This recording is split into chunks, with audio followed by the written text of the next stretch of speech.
Thank you, Mr. Jimenez. Thank you, Mr. Jimenez. No, feel free to call us anytime. No problem, Juan. Papadala ko ang cheque, bukas na bukas. Goodbye, Mr. Sir, Jimenez. thank you po. Salamat.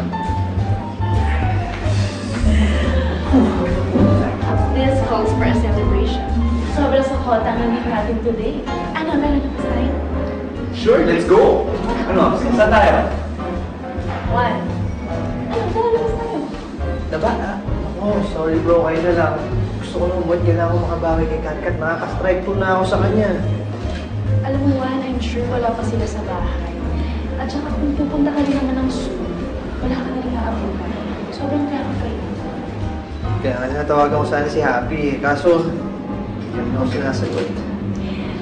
Kaya nga might as well, sumama ka na lang sa amin at lumabas tayo. Diba?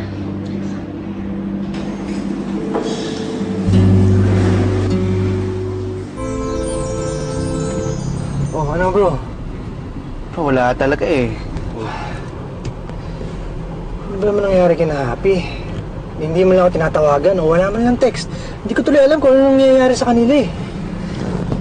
Eh, bro, baka ayaw ko lang niyang istorbohin kasi alam niyang may meeting ka. Oh, talagang, mali mo, may tampo siya sa'yo. Kasi, ang alam niya, mamamasyal kayo. Pero, ikaw na naman tong hindi sumama. Okay, ganito na lang. Samahan mo na lang ako sa mall. Bibili ako ng regalo para doon sa mag-ina ko. Para at least makabawi naman ako sa kanila.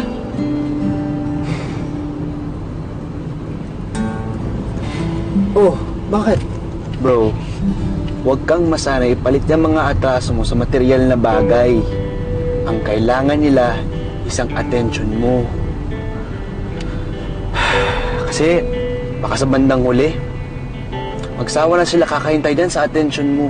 Or even worse, talagang mawalan na sila ng tuluyan sa'yo.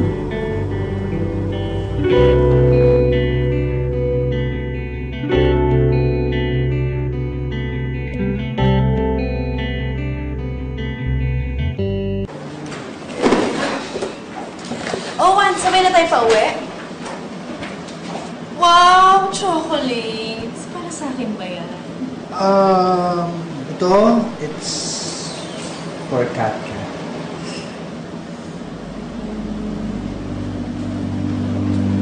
Sorry na naman. Ang dami ko ng atraso dun sa bata. Kailangan ko na bumawi sa kanya. So, what time ka uuwi sa akin?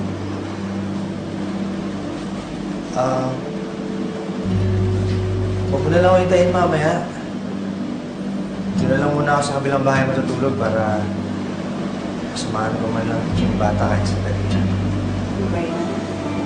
Wala na nga akong chocolates. Wala ka pa rin sa tabi ko tonight.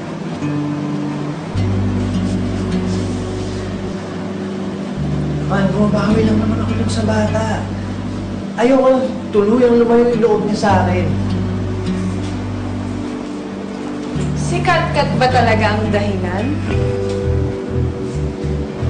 O yung nanay niya yung pinupunti niya? Please. Huwag natin pagawain to.